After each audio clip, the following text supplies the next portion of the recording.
So నిన్నటి సెషన్‌లో మనము ఈ అప్లికేషన్స్‌ని ఎట్లా ఇన్‌స్టాల్ చేయాలి అన్నది ఒక డ్రాగ్ అండ్ డ్రాప్ ఆప్షన్స్‌తో మనం చూసాము. అండ్ ఈరోజు సెషన్‌లో అప్లికేషన్ ఇన్‌స్టాల్ చేయడానికి వేరియస్ అదర్ సోర్సెస్ ఏమున్నాయి అన్నది we are going to study today. Okay. ఇంకా అదర్ వేరియస్ సోర్సెస్ ఏమేమున్నాయి, ఎట్లా మనం అప్లికేషన్ ఇన్‌స్టాల్ చేయొచ్చు అన్నది మనం చూద్దాం. బట్ ప్రయార్ దాని దగ్గరికెళ్ళాలి అంటే ఫస్ట్ మనకి తెలుసుకోవాల్సింది ఏంటి అంటే ఏపీఎం ఇన్స్పెక్టర్ సెషన్. ఇంతకు ముందర ఓల్డర్ వెర్షన్స్ ఆఫ్ ఏపీఎంలో ఇలా సర్వర్‌ని గనక మీరు లాంచ్ చేస్తే ఈ మాగ్నిఫైయింగ్ ఐకాన్ ఉన్నది అదే ఇన్స్పెక్టర్ సెషన్. మనం దాన్ని క్లిక్ చేస్తే కనుక ఆటోమేటికల్లీ ఏపీఎం ఇన్స్పెక్టర్ సెషన్ అన్నది స్టార్ట్ అయ్యేది. ఇప్పుడు లాస్ట్ ఒక 6 మంత్స్ నుంచి ఆల్మోస్ట్ 8 మంత్స్ నుంచి ఈ ఓల్డర్ వెర్షన్‌ని అప్డేట్ చేసేశారు. దానివల్ల ఏమవుతుంది అంటే మీ ఏపీఎం అన్నదానికి కంప్లీట్‌లీ ఒక ఇన్స్పెక్టర్ అనడానికి ఒక సెపరేట్ సాఫ్ట్‌వేర్ వచ్చేసింది. దానికోసమే మనము ఏపీఎం ఇన్స్పెక్టర్ అన్నదాన్ని ఇన్‌స్టాల్ చేశాము. And I'm just launching that APM inspector. Okay. ఆ ఇన్స్పెక్టర్‌ని పర్సనల్లీ లాంచ్ చేస్తున్నాం. యాక్చువల్‌గా ఏపీఎం ఇన్స్పెక్టర్ అంటే ఏంటి దెన్? ఎందుకు మనం ఈ ఇన్స్పెక్టర్‌ని లాంచ్ చేస్తున్నాము? యూసేజ్ ఏంటి? ఏం లేదండి. ఏపీఎం ఇన్స్పెక్టర్ అన్నది ఒక టూల్. దాన్ని యూజ్ చేసి మనం ఏ మొబైల్ ఫోన్నయితే ఆటోమేట్ చేద్దామనుకుంటున్నామో, అందులో ఉండే ప్రతి దాని యొక్క లొకేటర్స్‌ని మనకిక్కడ చూపిస్తది. అది ఎప్పుడైతే లొకేటర్స్‌ని చూపిస్తదో, వాటిల్ని మనం ప్రోగ్రామ్‌లో యూజ్ చేస్తాం. మొబైల్ యాప్‌లో మీకు కనిపించే ప్రతి దాన్ని కూడా we call it as an object. We call it as an object మాట. టెక్స్ట్ ఫీల్డ్ ఒక ఆబ్జెక్ట్, రేడియో బటన్ ఒక object, check box, links, images, what not everything displayed on the browser. అసలా మీకు బ్రౌజర్‌లో కనిపించే ఏదైనా సరే, మీ ఆటోమేషన్ కానీ, మొబైల్ ఆటోమేషన్ కానీ, it will consider it as an object. దాన్ని ఒక ఆబ్జెక్ట్ కింద కన్సిడర్ చేస్తదనమాట. ఎప్పుడైతే దాన్ని మనకొక ఆబ్జెక్ట్ కింద అది కన్సిడర్ చేస్తదో, ఓకే. ఎప్పుడైతే మనకదొక ఆబ్జెక్ట్ కింద కన్సిడర్ చేస్తదో, దానికి ప్రతి దానికి కూడా ఇండివిడ్యువల్ లొకేటర్స్, యూనిక్ లొకేటర్స్ ఉంటాయి. ప్రతి ఆబ్జెక్ట్‌కి కూడా ఒక లొకేటర్ అంటూ ఉంటది. So, as an automation tester, you need to identify those locators and you need to give them in your program. That's it. అంటే నువ్వు ఆ లొకేటర్స్‌ని ఐడెంటిఫై చేసి నీ ప్రోగ్రామ్‌కి ఇన్‌పుట్ కింద ఇస్తావు. బాబు ఈ పర్టిక్యులర్ మొబైల్ ఫోన్స్‌లో ఈ పేరుతో ఏమున్నా సరే దాని మీదకెళ్ళి క్లిక్ యాక్షన్ పెర్ఫార్మ్ చెయి. ఒక చిన్న ఎగ్జాంపుల్. ఈ పర్టిక్యులర్ మొబైల్ ఫోన్స్‌లో ఈ పేరుతో ఏదున్నా సరే వెళ్లి ఈ యాక్టివిటీ పెర్ఫార్మ్ చెయ్యు. ఇలా మనము దానికి ఆ యాక్షన్స్‌ని పాస్ చేసేస్తామన్నమాట. ఆ పర్పస్ కోసం మనం ఈ ఇన్స్పెక్టర్ యూజ్ చేస్తాం. ఇప్పుడు బాటమ్ లైన్ ఇన్స్పెక్టర్ యూజ్ చేయడం వల్ల మీకేం జరుగుతుంది అంటే, అందులోంచి ఒక మొబైల్‌తో మీకు సెషన్ ఎస్టాబ్లిష్ చేసి, మొబైల్‌లో మీకు ప్రతి ఆబ్జెక్ట్‌కి సంబంధించిన లొకేటర్స్ డిస్‌ప్లే చేస్తది. ఆ లొకేటర్స్‌ని మనం మన ప్రోగ్రామ్‌లో తీసుకొని we have to use it in our program. Okay. Perfectly alright. ఇప్పుడు ఈ ఏపీఎం ఇన్స్పెక్టర్‌కి డైరెక్ట్‌లీ మనం వెళ్లి మొబైల్‌తో కనెక్షన్ ఎస్టాబ్లిష్ చెయ్యి అంటే చెయ్యదు. ఏపీఎం ఇన్స్పెక్టర్‌కి అంటూ కొన్ని గైడ్‌లైన్స్ కానీ, లేదా on an other note we can say ఈ ఏపీఎం ఇన్స్పెక్టర్‌కి అంటూ మీకు కొన్ని సెట్ ఆఫ్ ఇన్‌పుట్స్ అన్నది మీరు పాస్ చేయాల్సొస్తదన్నమాట. ఓకే. సో, ఏంటి అది మనం పాస్ చేయాల్సింది అని చెప్పేసని అనుకుంటే, ఓకే. వీటిల్ని మనము డిజైర్డ్ కేపబిలిటీస్ అంటామాట. వీటిని ఏమంటాము అంటే కనుక we call it as an desired capabilities. ఏంటి డిజైర్డ్ క్యాపబిలిటీస్ సురేంద్ర? ఎందుకు మనం ఈ డిజైర్డ్ క్యాపబిలిటీస్ ని పాస్ చేయాలి? So that's going to be our next and most important thing. So ఇప్పుడు మనం ఎక్కడికి వచ్చాము అంటే ఇన్స్పెక్టర్ సెషన్ కి ఖచ్చితంగా ఇవన్నీ పాస్ చేయాలి. ఇంతకు ముందర ఏపీఎం వర్జన్స్ లో with in the APM server inspector ఉండేది. ఇప్పుడు లేటెస్ట్ వర్జన్స్కి వచ్చేసరికి ఏపీఎం ఇన్స్పెక్టర్ అన్నది కంప్లీట్లీ బయటకు వచ్చేసింది. అండ్ ఇప్పుడు ఇన్స్పెక్టర్ సెషన్ లో చూసుకుంటే ఇక్కడ it's expecting the desired capabilities, right? ఇదేం ఎక్స్పెక్ట్ చేస్తుంది? డిజైర్డ్ క్యాపబిలిటీస్ ని ఎక్స్పెక్ట్ చేస్తుంది. So what I'm doing right now means ఒకసారి బ్రౌజర్ ఓపెన్ చేసి let us check the various desired capabilities whatever you have. Okay, so అసలు desired capabilities అంటే ఏంటి, ఎందుకు మనం యూజ్ చేయాలి అన్నది చూద్దాం. డిజైర్డ్ క్యాపబిలిటీస్ అయిన ఏపీఎం జస్ట్ ఒకసారి మనము I'm just checking for this desired capabilities మాట. Okay, so let me click on the first link. Okay, so ఇక్కడ ఈ డిజైర్డ్ క్యాపబిలిటీస్కి వచ్చేసరికి ఇక్కడ మీకు ఏం కనిపిస్తుంది అంటే కనుక see here, let us see this description for these desired capabilities. Desired capabilities are key and a value pair. So basically desired capabilities అన్నవి ఏంది అంటే కనుక కీ అండ్ వాల్యూ పేర్ రెండు ఉంటాయన్నమాట. అంటే కీ అంటే లెఫ్ట్ హ్యాండ్ సైడ్ది, రైట్ హ్యాండ్ సైడ్ దానికి అసోసియేట్ అయిన వాల్యూ ఉంటే కనుక దానికి రైట్ హ్యాండ్ సైడ్ ఉంటుంది అన్నమాట.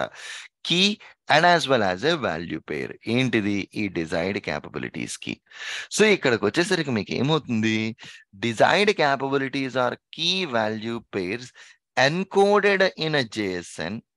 Okay, encoded in a JSON. Okay, JSON format లోకి ఎన్కోడ్ అయ్యి ఏమవుతుంది మీకు అది sent by APM clients to server when a new session is requested. అంటే క్లయింట్ అంటే ఇక్కడ మీ ప్రోగ్రాము, మీ ప్రోగ్రాంలో రాసిన ఇన్పుట్ని తీసుకుని ఈ డిజైర్డ్ క్యాపబిలిటీస్ని మీ సర్వర్ దగ్గరికి తీసుకెళ్తాయి. మీ సర్వర్ ఆ క్యాపబిలిటీస్ని తీసుకుని దానికి తగ్గ రెస్పెక్టివ్ డివైస్తో కనెక్షన్ ఎస్టాబ్లిష్ చేస్తాయి అన్నమాట. They tell APM driver all kind of important things, how it needs to work, A capabilities ఉండాలి, దేని గురించి నువ్వు వర్క్ చేస్తున్నావు, ఏ డివైస్ మీద నువ్వు కనెక్ట్ అవ్వాలి, మొత్తం కీ డీటెయిల్స్ అన్నీ కూడా it's gonna specify here. Perfect. Desired capabilities can be scripted in a WebDriver test or set within the APM server via inspector session. So ఇప్పుడు ఈ డిజైర్డ్ క్యాపబిలిటీస్ నువ్వు డైరెక్ట్లీ ప్రోగ్రాంలో రాయడమే కాదు, నీ యొక్క ఏపీఎం ఇన్స్పెక్టర్ సెషన్లో కూడా నువ్వు వాటిని వాడతావు అని చెప్తున్నమాట. సో అల్టిమేట్లీ డిజైర్డ్ క్యాపబిలిటీస్ అన్నది కీ వాల్యూ పెయిర్. సో ఇప్పుడు ఈ left hand side the key, right hand side the value, max to max మనం పాస్ చేసే డిజైర్డ్ క్యాపబిలిటీస్ అయితే ఏ అప్లికేషన్ కైనా సరే ఫస్ట్ ఈ 5 క్యాపబిలిటీస్ పాస్ చేస్తాం. ఈ 5 పాస్ చేసిన తర్వాత మన స్క్రిప్ట్ పనిచేయకపోతే then we will change the capabilities to other. First మనం పాస్ చేసేది platform name, platform version, device name, automation name and an app. ఈ 5 డిజైర్డ్ క్యాపబిలిటీస్ ని కూడా మనం పాస్ చేస్తాం అన్నమాట. Okay, perfect. సో ఇక్కడికి వచ్చేసరికి let us see platform name. ఏ డివైస్తో అయితే నేను కనెక్షన్ని ఎస్టాబ్లిష్ చేద్దాము అనుకుంటున్నానో యాజ్ ఆఫ్ నౌ అది ఆండ్రాయిడ్ కానీ ఐఓఎస్ కానీ. ఇప్పుడు నేను ఆండ్రాయిడ్ డివైస్తో ఎగ్జిక్యూట్ చేయాలి అనుకుంటున్నాను కాబట్టి ఇది ఆండ్రాయిడ్ అవుతుంది. ప్లాట్ఫామ్ వర్జన్, నువ్వు ఏ మొబైల్ ఫోన్ మీద అయితే ఎగ్జిక్యూట్ చేద్దాం అనుకుంటున్నావో ఆ మొబైల్ ఫోన్ యొక్క ఓఎస్ వర్జన్ అంతా. And device name, A device మీద అయితే ఎగ్జిక్యూట్ చేస్తున్నావో ఆ డివైస్ నేమ్. ఇక్కడ ఒక థంబ్ రూల్ ఏంది అంటే మన దగ్గర ఒకటే ఆండ్రాయిడ్ ఫోను ఒకటే ఐఫోన్ ఉందనుకోండి, డివైస్ నేమ్ ఆండ్రాయిడ్ అని ఇస్తే ఆండ్రాయిడ్ ఫోన్ రికగ్నైజ్ చేస్తుంది. అదే డివైస్ నేమ్ ఐఫోన్ అని ఇస్తే ఐఫోన్ కూడా రికగ్నైజ్ చేసేస్తుంది. ఓన్లీ ఆ ఒక్క నేమ్ ఇచ్చిన దాన్ని బట్టి it's gonna change the whole thing. And automation name, ఇది మన ఫ్రేమ్ వర్క్స్ గురించి చెప్పుకుంటున్నప్పుడు, ఏపీఎం యొక్క ఆర్కిటెక్చర్ చెప్పుకుంటున్నప్పుడు, ఏపీఎం ఇంటర్నలీ ఆండ్రాయిడ్తో కమ్యూనికేట్ చేసుకోవడం కోసం యుఐ ఆటోమేటర్ అండ్ ఐఓఎస్తో కమ్యూనికేట్ చేసుకోవడం కోసం XUI test internal frameworks use చేసుకుంటామండి అన్నాము. We're just defining those framework names here. And at last, నీ యొక్క అప్లికేషన్ ఏపీకే ఫైల్ కానీ, ఐపీఏ ఫైల్ కానీ, యాప్ ఫైల్ కానీ ఎక్కడుంది దాని డీటెయిల్స్ కూడా స్పెసిఫై చేయాలి మనం. దట్స్ ఇట్ అండి, యాజ్ సింపుల్ యాజ్ ఇట్. ఈ 5 క్యాపబిలిటీస్ ని మనం మ్యాండేటరీగా పాస్ చేయాలి. Platform name, platform version, device name, automation name and an app. And ఇది కేస్ సెన్సిటివ్ అండి. ఇట్ మీన్స్ బేసికల్లీ ఇక్కడ ఇలా మీరు ఈ నేమ్స్ ని డిఫైన్ చేస్తేనే that will recognize the whole chunk మాట. Okay, so perfect. So what I'm going to do right now is, okay, come back here. First, platform name. Platform name. ఇది Android, ఇది టెక్స్టే. Next plus కొట్టానంటే నేను platform version. ఇప్పుడు మన యొక్క device version ఏంటో మనకి తెలియాలి కదా. First of all, A device మీద అయితే మనం టార్గెట్ చేస్తున్నామో దాని యొక్క వర్జన్ మనకి తెలియాలి కదా. సో ఇప్పుడు ఆండ్రాయిడ్ స్టూడియోలోకి వెళ్ళి మన దగ్గర ఇదే కదా డివైస్ ఉన్నది. Let me check this device Android version. Okay, so let me launch the settings. So about this device లో దాని యొక్క వర్జన్ చూద్దాం. సో అబౌట్ ఎమ్యులేటర్ డివైజెస్ దీన్ని ఓపెన్ చేస్తున్నాను. So at last the option ఇది, అండ్ ఆండ్రాయిడ్ వర్జన్ 13, అంతే కదా, Android version 13. Yeah, 13. So platform 13 and then automation name. Next వచ్చేసరికి automation name. Automation name back end దాని యొక్క నేమ్ ఏంటి, యుఐ ఆటోమేటర్ 2. ఇది ఆండ్రాయిడ్కి సంబంధించింది. Okay, platform name, platform version, automation name, device name. So ఇప్పుడు device name మన దగ్గర ఒక్కటే ఫోన్ ఉన్నది, హెన్స్ ఆండ్రాయిడ్ అని ఇచ్చేస్తున్నాను నేను. Okay, and at last next వచ్చేసరికి యాప్. యాప్ అంటే ఆ ఏపీకే ఫైల్ యొక్క location. So here APK files, ఏగో వ్యాపార్. సో ఇది దీని యొక్క లొకేషన్.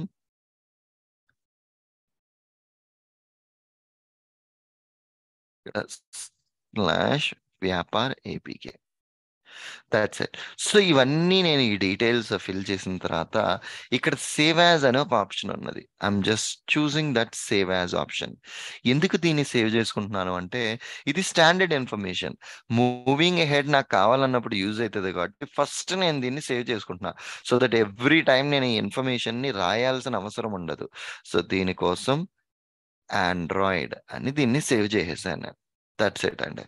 సేవ్ అయిపోయిన తర్వాత మనం ఏపీఎం సర్వర్ని ఫస్ట్ టైం స్టార్ట్ చేస్తున్నప్పుడు ఇక్కడ అలౌ అనాథరైజ్డ్ సర్టిఫికేట్స్ అన్నది ఒకటి మీరు సెలెక్ట్ చేసుకోవాలి.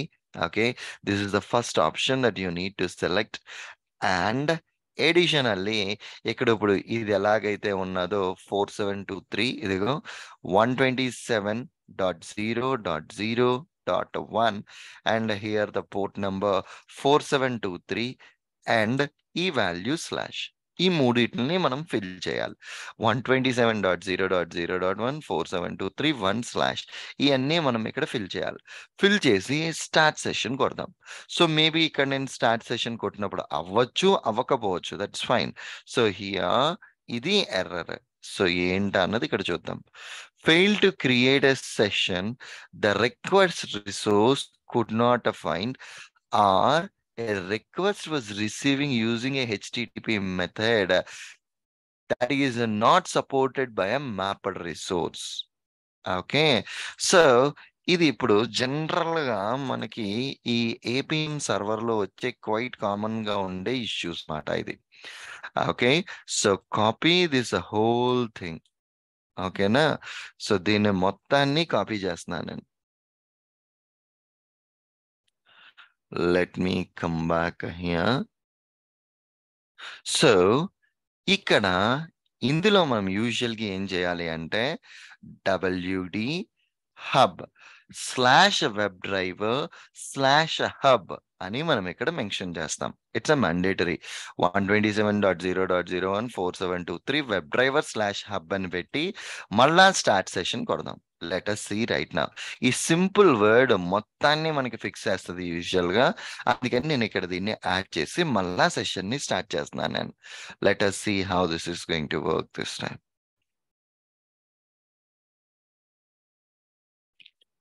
సో ఈసారి something it's doing basically. Something జరుగుతుంది. ఇక్కడ మీరు చూస్తే అక్కడ లోడ్ అవుతా ఉంటుంది. అండ్ ఈ సర్వర్ లో లాగ్స్ అన్నవి జనరేట్ అవుతా ఉంటున్నాయి. సి సంథింగ్ ఈ వ్యాపార డాట్ ఏపీకే ఫైల్ ని పట్టుకుని ఏదో యాక్షన్స్ అయితే జరుగుతున్నాయి. ఇంకా మనకి ఎక్కడ కనిపించట్లా. Some actions are being performed. Okay. Fail అయితే యాక్షన్స్ ఏమీ లేదు అని చెప్పేసి అన్నాని మీకు ఇక్కడ ఎడిటర్ లో అదే ఇన్స్పెక్టర్ సెషన్ లో కనిపిస్తుంది. అంతా సక్సెస్ అయ్యింది అనుకోండి, ఇన్స్పెక్టర్ సెషన్ స్క్రీన్ మారిపోద్ది. It will move to a different screen మాట. let us see that instance how it's gonna turn up. So usually మనం ఫస్ట్ టైం లాంచ్ చేసినప్పుడు కొంచెం టైం పడుతుంది. అండ్ ఒక్కొక్కసారి మనకి ఇష్యూస్ కూడా వస్తాయి. We just need to identify those issues and we need to fix those issues. First time కదా, ఇప్పుడు ఈ సిస్టమ్ మొత్తంలోనూ మనం యూస్ అయితే ఇది కాన్ఫిగరేషన్ ఫస్ట్ టైం కాబట్టి it will take some time. Okay, fine. Let it run and let us see this.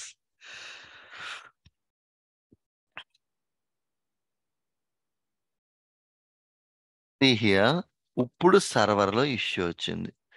ఇప్పుడు copy చేద్దాం మొత్తం. కాపీ అండ్ మన డాక్యుమెంట్ లో పెట్టుకుని let us see the details. Okay, issue ఏంది? an unknown server side exception while processing the command. ఇది ఒక most important thing అండి. మీరు ఏపీఎం ని మీరు లాంచ్ చేసేటప్పుడు ఎప్పుడూ కూడా మీకు ఇది ఫస్ట్ కనిపిస్తుంది అన్నమాట.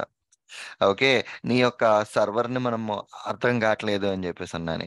తర్వాత ఒరిజినల్ ఎర్రర్ ఏంటి? కెనాట్ స్టార్ట్ ద ion.android.వ్యాపార application visit. Okay, visit this original error main activity or this activity never started. So first మనకి ఎర్రర్ వచ్చిందండి. ఒరిజినల్ ఎర్రర్ అని చెప్పేసి అని ఇది వచ్చింది. ఏంటి ఎర్రర్ అంటే అసలు యాక్టివిటీ అంటే ఏంటి? సో జనరల్గా మీకు ఒక ఏపీకే ఫైల్ మన దగ్గర ఉన్నప్పుడు,